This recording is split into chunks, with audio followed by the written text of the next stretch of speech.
thank you very much for the invitation to the organizing committee. It's a big honor for me to be here sharing with you some of the experience that we're having in Bolivia in the diagnosis and the prevention for glaucoma. As you may know, we are a developing country. Our scientific societies are still very young, so we don't have big statistics. We are trying to promote investigation and research in our country. And what we can do right now is use already proven technologies that have shown being good results in the world and start to use them in our country. Glaucoma is one of the parts of the medicine that has benefits with the modernizations and the new technologies. We know that modern technologies are right now improving all aspects in life. Medicine is one of them.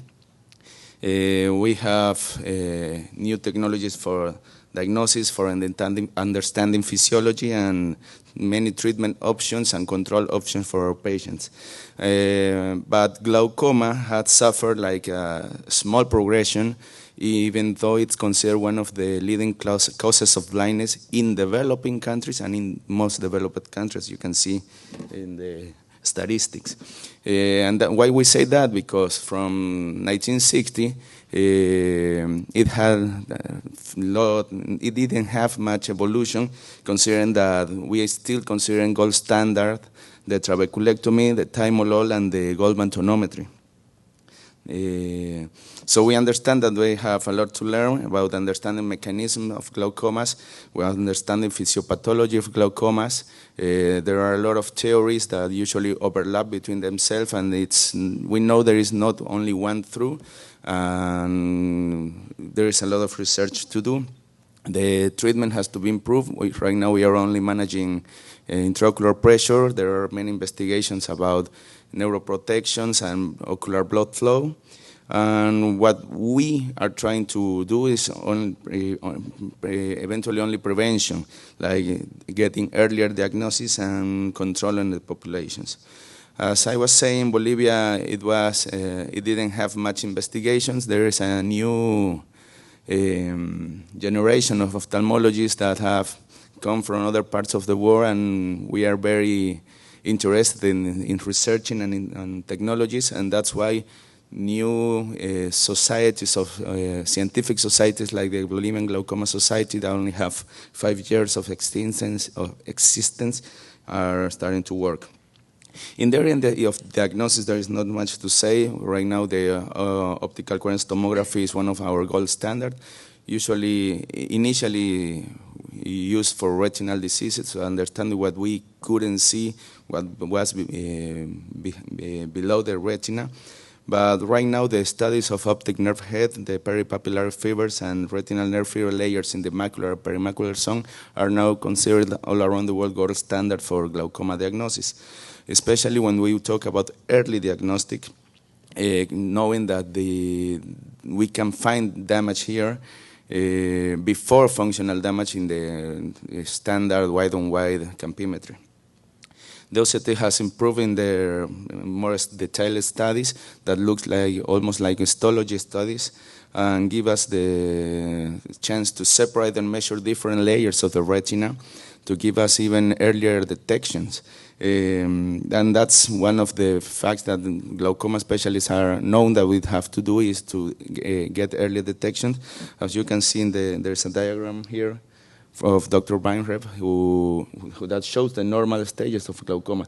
And usually when we wait for the functional damage, we will be diagnosing glaucoma here when you don't know if it's an irreversible situation. With normal OCTs, we could find glaucoma here with the first damage of retinal nerve fiber layers. And right now with the new glaucoma technologies and software that detect lesions of the ganglion cell complex, we can start finding lesions here even earlier than before, and that gives us a better and easier control, because usually when the earlier the patient is diagnosed, we need lower target IOPs, and that gives us less drugs to use and less need of surgeries. The ultrasound biomicroscopy is also a new technology that is giving a revolution in our management for especially the glaucomas of narrow and closed angles and situations related to the position and the configuration of iris. But we still know that gonioscopy is not replaceable. Gonioscopy has also a big modernization in the quality of lenses. I didn't bring a picture of the Russell-Frankhauser lens right now, but it is the one that we are using. Give us a panoramic view, a very detailed view for all the structures in the angle, and allows us to differentiate different kinds of glaucoma or diagnose glaucoma like pseudoexfoliation glaucoma, pigmentary glaucoma. That is the only way that we really understand the situation that is going on there. The UVM can give us a full body structure of the iris and the ciliary body, so we can understand angle closure, narrow angles, and the plateau configuration. And it has given us some new diagnostic, like the relative pupillary block, that in clinical we used to call it subacute angle closure glaucoma. As you know, there is a not very specific situation where the patient relates some not being comfortable at some hours or after reading and when it was getting in night. Maybe some redness, maybe some glare vision in the lights. But the patient, when goes to examination at diurnal time, and usually you check him with a lot of light, he has no symptoms, he has normal intraocular pressure, you can do the gonioscopy and you don't find an angle closure. So with UVM we can find the characteristic of a small contact area of lens and the iris, the curvature, the concave curvature of the iris, or of course the trabecular block when pupil dilates, because it's an option to do it a live situation, just turning off the light and you will see how the pupil dilates and you find the pupillary block. This situation gives us an immediate indication of laser peripheral iridotomy. And once again, we're talking that we can do a prevention treatment without anatomical or functional damage. That would be one step closer. That would be we'll be treating a glaucoma before it even appears, and that's what we're looking for. The UVN is used for detect the plateau syndrome and the plateau configuration iris. That before UVM, the diagnosis of plateau syndrome was when you had an angle closure glaucoma with a permeable iridotomy. So that was a late diagnosis. You already had structural and functional damage. Usually these kinds of angle closure get very high intraocular pressures, and it didn't respond very well to treatments. So with the UVM, we find the characteristical configuration of the plateau configuration, a big area of contact between the iris and lens, the convexity, and the anterior rotation of the ciliary processes. So we can prepare ourselves and do a treatment before the pathology is really starting. We have 3 equipment right now working in Bolivia, and it has changed us the way we work right now for these kinds of glaucomas. We are doing a better indications for prevention with laser iridotomy, and it can give us a lot of technologies, a lot of new ideas to better control, for example, of a trabeculectomy, for example, of a non-penetrating disc sclerectomy, or the positioning of glaucoma tubes that let us know how the surgery will be working. In medical treatment, there is a lot of, I know millions are invested in research for new drugs, but the latest drugs that has been approved for glaucoma and proven to be working are the prostaglandin analogs that are from the last century. There is a lot of improvement right now in fixed combinations, and there is new studies for the drugs free of preservative and new kinds of delivery ways for the drugs. We in Bolivia are using right now with maybe 5-6 years the Critantec fixed combination of Laboratorio Sofia from Mexico. I don't have economical, how do you say, it's not for me, but it works very well for us. We have this combination of thymol, dorsolamin, brimonidine that gives us a full treatment for the patient with less cost, less contact for preservatives, less time losing, and less memory challenging when a patient has to use 3-4 bottles in a day and more than 2 drops. So it's very effective for us. This is a flow chart of how we recommend to treat with open-angle glaucoma. It was developed by the Bolivian Glaucoma Society. And with the Critantec of 10, we can have an hypotensive effect about 40% from a baseline IOP. So it gives us a full treatment with just 2 drops a day for non-prostaglandin responder patients. And if we combine it with a prostaglandin analog, we can find a maximum tolerated medical therapy of 4 drugs, but using only 3 drops a day in 2 bottles. And they have an additional effect that give us even to 51% of intraocular pressure reduction. But what we are taking more care in Bolivia right now is about prevention and communication about the glaucoma. It's a common problem in developing countries that the distribution of ophthalmologists and specialists are centered in the big cities. So there are distant populations where they even don't have doctors. Usually these patients get late attention in most difficult cases and sometimes in the reversible stages of the disease. But what happens, even if they get the diagnosis, they can't follow indications because of the cost, because of the distance, or because they don't understand it. So what we have been doing was the glaucoma prevention programs. We have right now 9 years experience in our free detection campaigns that we do, especially in the city of Santa Cruz de la Sierra for the World Glaucoma Week. That's what our main objective was, to create conscience in population. We luckily have a good support for press and laboratories, and let us people get to know that there is a disease that is called glaucoma. It has no symptoms, and it's a good result if you are working and it comes a patient to the consultory, and even though they don't know how to name the disease, but they ask you, please, I know there is a disease about the intraocular pressure, can you check it? Can you check me for la glaucoma? They said, and it doesn't matter, it's good that they are looking for it. As our achievements for this 9 years of work is that when we do the prevention day, we had massive assistance of patients. We got more controls at the ophthalmological clinics in general. There is better information for general ophthalmologists to understand better glaucoma so they can suspect or diagnose glaucoma in earlier stages, and has created a better support programs for patients in insurance company and in laboratories in the country. But the big problem that we cannot improve is compliance.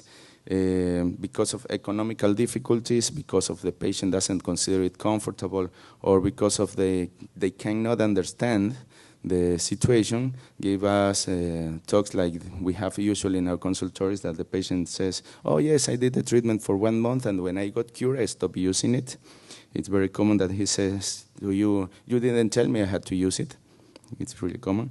Or they also said, I used the drugs until I felt better, and then I didn't need it anymore. So there was a report in the Glaucoma Today magazine last year that, as a last statement said, it's proven that glaucoma drugs work only if they get to the patient's eyes. So if the patient is not using the medicines, we are not doing our job very well. How to improve it? We are using a lot of information and booklets for patients. We have a very important drug delivery and support program for patients made by the insurance company and the labs. We have control and even prices for patients in glaucoma compliance programs. But even though in our statistics in the Bolivian Glaucoma Society of patients, only 28% of patients got their drops in a 6-month follow-up. And when we did a longer follow-up, 18 months, only 11% of the patients really get to go their drops. So that means or they are not using the drops or they don't need help. So we don't know what to do. That's when we started reading about selective laser trabeculoplasty. Usually, first literature was talking about this technology as options for patients who had contraindication for drugs like pregnancy or allergies or ocular surface disease. But it was also a good option for patients who could not afford the drugs, or who cannot use them if they live by themselves, or who live so far that they won't be able to get the drugs. The technology is a modified JAG laser. It has a high intensity micropulse, the short times, shorter than the thermal relaxation time. That means it will not produce tissue damage. That is the main difference with ALT that was used before with argon laser. Another good things about the SLT is that you can see the size of the spot are bigger, and it doesn't need to be that precise like it was ALT, because like it doesn't produce any tissue damage. You have to aim in the trabecular meshwork, and even you can a little bit of iris or a little bit of Schwab line, and you are in between those two structures, and you know that you're working in the place you need. The mechanism of this laser will be a biological effect. It affects melanocytes, especially intracellular pigment that will create an intracellular chemical reaction with liberation of chemical mediators of the cell membrane. And these mediators will activate all the tisular macrophages and phagocyte cells in the trabecular meshwork, doing a mechanical cleaning of the cellular detritus in the trabecular meshwork, and also creating a biological increase in the endotransportation activity at the trabecular endothelium. It is a very fast process. We can get IOP reductions even in the first day of treatment.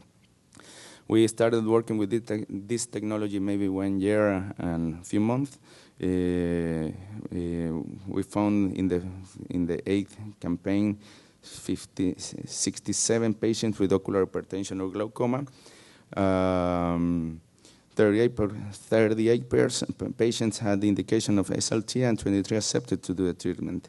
You know, there wasn't, at the first time they weren't very confident about the treatment. They had fear, or they had bad experience comments about, no, laser won't work, you don't have to do that.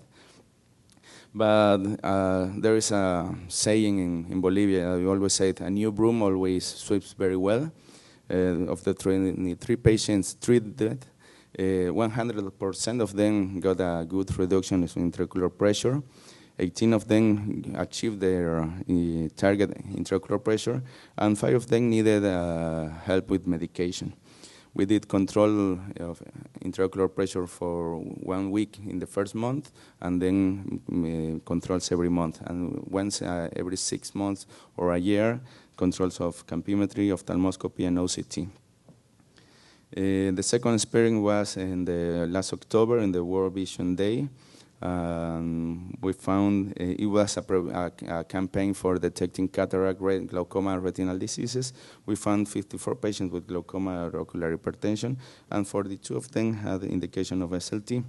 We treated 36 patients. 6 of them didn't accept the laser, but we got a better acceptance of the treatment when we changed the way we show it to the patients, talking about that your trabecular measure will be young again, about the cleaning of the natural drainage system, and especially remarking that it is not a surgery, so you don't need needles, you don't do cuts, you don't have sutures, scars, or patch, and you don't need a recovery time, so the patient accepts it more friendly. And we are comparing it to aesthetics treatment or dental bleaching treatment with laser, that usually the patients are more used to it. In 4 months, we had success in 28 patients. 8 patients didn't achieve the hoped intraocular pressure, so we had to treatment in other ways. And at 8-month follow-up, 24 patients are of the treaters are now with target intraocular pressure without drops, and 4 of them are using a fixed combination at timolol and dorzolamida. There was a small video here, but the problem in the software won't run. We are doing 100 shots in the 360 circles. We start with the intensity of 0.4 millijoules, and we go rising of 0.1 millijoules until we find the sign that is the bubbles of champagne. It's a very small bubbles that come out of the trabecular meshwork. Literature is when first was described this technology, said that once you find the bubbles, you have to reduce 0.1 millijoules, but what we are doing, and it is being accepted, at least in South America, is that when you find bubbles, that's the intensity you use, because that gives you the idea that it's really doing its work in the angle. Especially in very pigmented angles, we try to use the less power because they usually, as this laser affects the pigmented cells, we try to use less power to create less inflammatory process. The literature also described that there can be a risk of hypertensive peak, so that's why they use a brimonidine pre-laser treatment. That's described with ALT. With SLT, we started using brimonidine as a prevention, but as we never found a hypertensive peak, we are not using it anymore. The patient, we have to explain him that he will feel a little pain, feel a little burning and a little redness, but I think everything is how you explain it to the patient. When we started saying them that that's the way the laser affects, and if they are feeling it, it's because the laser is working, they even are very happy to be feeling that situation, so they accept it better. And when you tell them that it's better if they don't need to use painkillers, because it would be against the effect of the laser, only if they have very, very hard pain. Only 5 patients of all the treated in these years in these 2 different sessions needed to use oral ketorolac, but we don't do any topical anti-inflammation drops. Using this protocol, we have in the first year treatment in 16 of 23 patients, and in the 6-month follow-up, 24 patients of 36 treated. So it's doing a very, very good results. And with that good results is that we had no hypertensive peaks or exaggerated inflammation. All patients tolerated well their symptoms, and they didn't use anti-inflammation drugs. This is what encourages us to expand our program of prevention of glaucoma blindness in Bolivia, not only in the diagnosis, but now introducing the option of treatment for patients as a first-line treatment. It is proven that this technology works better with virgin-free drugs in patients. It gives a good cost-benefit relationship, eliminates the problem of non-compliance, and that's what's the main problem of our program. It gives the patient a fast recovery, no risk for complication, like when we had to perform surgeries that we know many things can happen even weeks later. It's easy to control, especially when we're talking about people of far away population, that we can train nurses or healthcare workers to control intraocular pressure. And with that said, we have to do education information to health workers, so it's giving more information for people. How can we improve? Right now, the word telemedicine is very common. I know there will be a symposium of telemedicine tomorrow. That's one of the, I think we all should be there. It gives tools and information to all general ophthalmologists and capacitation to health workers. It's a relative low-cost inversion and gives an option to do faster or diagnosis, or at least if you are far away from where the patient is, gives recommendations of how to deal with it or what the health workers should do without the need of transporting patients. We developed a glaucoma program that consists in 2 charts, one of general information that can be filled with the secretary or the nurse, about the patient's all the general information, and clinical reports and his family history and personal history, especially guiding about glaucoma. Then the visual acuity and the intraocular pressure is measured, and then an anterior examination evaluation and optic nerve head evaluation, as you can do. All these letters are the things that we encourage the general ophthalmology that is doing this evaluation, that what he has to look for. And he will check what he's finding, and with that report and the photographs is going to be sent to us in the city, that we decide what to do with the patient. Here we can see that the nurses can do almost all the examination, the photography, if they are well trained, even control the intraocular pressure, and then the general ophthalmologist will fill the reports about the findings. A glaucoma specialist in the city will evaluate and select the patient if they are going for the treatment, for the SLT, or for the surgery line. As a conclusion, in Bolivia and usually in developing countries, we are very used that foreign people go and try to help us. It's always welcome, the help, but it's also time for us to start creating our own statistics and working with them, with our people. That's a way we can really understand the problem we're having, understanding our own problems, and give us the possibility of a close follow-up for patients and reinforcement of information. We know that we have to be talking to patients and families and general population about the disease, that we want them to know about it. And maybe in the future we could get some government support, so expand our program to other cities. So that would be for me. I come from a city that is called Santa Cruz de la Sierra. We have another saying we like to say, that is, the hospitality is the law in our city. So if anybody wants to go there, there's my mail. It would be an honor to show you my city. Thank you very much.